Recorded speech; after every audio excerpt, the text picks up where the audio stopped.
আসসালামু আলাইকুম ওয়া রাহমাতুল্লাহি তাআলা বারাকাতুহু। সুপ্রিয় দর্শক, আগামীকালকের ভিডিওতে আলোচনা করেছিলাম যে কোন কোন পশু কোরবানি করা যাবে এবং তার বিস্তারিত সম্পর্কে আপনারা আগামীকালকের ভিডিওতে জেনেছিলেন।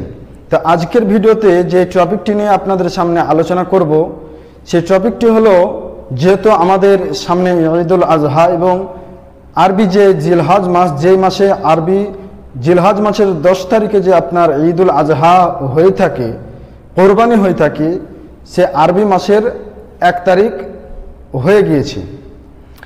তো অনেকের কাছ থেকে আমি একটা প্রশ্ন সকলে জানতে চেয়েছেন, তো আপনাদের জন্য এই ভিডিওটি আমাকে বানাতে হলো। কয়েকজন ভাই আমাকে প্রশ্ন করেছিলেন যে জিলহজ মাসের যদি চাঁদ উঠে যায় তবে চুল, নখ ইত্যাদি এ সমস্ত কিছু কাটতে পাবে কিনা, এবং কেউ যদি চায় তবে গোশত খেতে পাবে কিনা। তো ইসলামের বিধান কি এই বিষয়ে বিস্তারিত আলোচনা করব আজকের ভিডিওতে। তো প্রথম থেকে শেষ পর্যন্ত ভিডিওটি দেখবেন এবং ভিডিওতে একটি লাইক করে যাবেন, এবং চ্যানেলে নতুন হয়ে থাকলে আমার চ্যানেলটিকে একটু সাবস্ক্রাইব করে যাবেন। তা আসুন আমাদের মাসআলাটি শুরু করা যাক।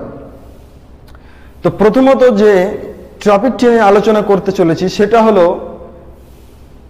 কুরবানির চাঁদ উঠে গেলে গোশত খাওয়া যাবে কিনা। তো আমাদের সমাজে এমনও কিছু নীতি আছে যে সেগুলো মানুষ কুসংস্কার হিসাবে আপনার চলে আসছে, যে কোরবানির চাঁদ উঠে গেলে গোশত খাওয়া যাবেই না। এইরকম কোনো বিষয় না। কোরবানি যদি চাঁদ উঠে যায়, কেউ যদি ইচ্ছা পোষণ করে, অথবা কারো বাড়ি কোনো মেহমান এলো, তার মেহমানের খাতিরদারি করার জন্য, অথবা সে যদি নিজেও চায়, অবশ্য সে গোশত খেতে হবে। এতে ইসলামের কোনো দ্বিধা এবং অসুবিধা নেই। এবং 2 নম্বর যে টপিকটি হলো সেটা হলো এই যে ঈদুল আজহা অর্থাৎ জিলহজ মাসের যদি চাঁদ উঠে যায়, চাঁদ উদয় হয়, তাহলে কি চুল, দাড়ি, নখ ইত্যাদি, দাড়ি কাটা যেহেতু ইসলামে হারাম, কিন্তু যদি কেউ কাটে তবে কি সে কাটতে পাবে? তো আমাদের ভাইরা অনেক সমাজে একটা প্রচলন যে ঈদুল আজহার চাঁদ উঠে গেলে চুল, দাড়ি, নখ ইত্যাদি কাটা যাবে কিনা। এটা আমাদের প্রত্যেক বছর এই প্রশ্নটার সম্মুখীন আমাদের হতেই হয়। প্রচণ্ড গরম, ঘেমে যাচ্ছে। তো এই প্রশ্নটার সম্মুখীন আমাদের হতে হয়েছে। ঈদুল আজহার যদি অর্থাৎ জিলহজ মাসের যদি চাঁদ উঠে যায় তবে কেউ চুল, দাড়ি, নখ ইত্যাদি কাটতে পাবে কিনা। এতে ইসলামের বিধান কি, ইসলাম কতটুকু এতে সাপোর্ট করে।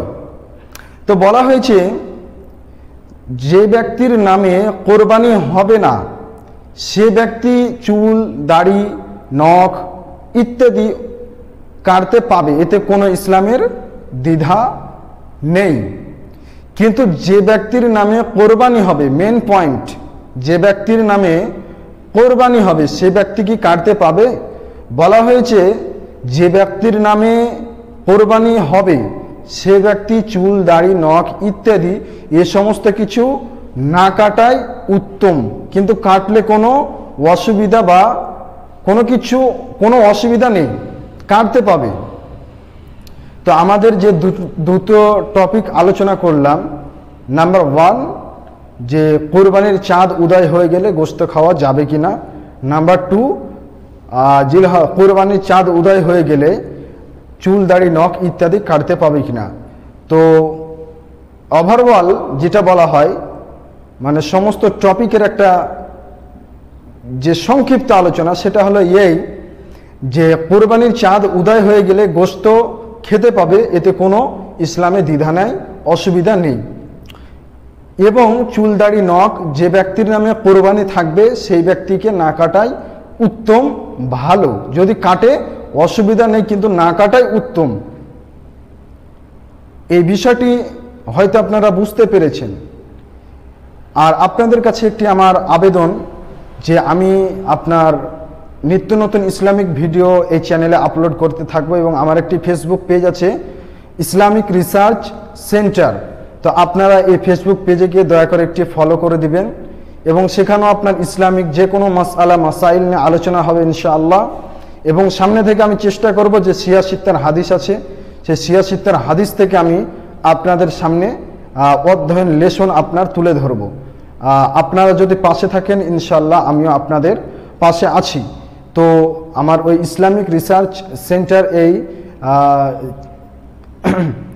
পেজটিকে ফলো করে আসবেন এবং রিয়েল লাইফ ইসলাম এই নামে আমার ইউটিউব চ্যানেল আছে, রিয়েল লাইফ ইসলাম ওয়াইটি এই নামে আমার ইউটিউব চ্যানেল আছে, এই চ্যানেলটিকে আপনারা সাবস্ক্রাইব করে আসবেন। এখনও হয়তো ভালো সেরকম ভিডিও বানাচ্ছি না, আর কয়েকটা দিন যাক, কোরবানি যখন ছুটি আসবে তখন ইনশাল্লাহ আপনাদের হাদিসের দাস দেব।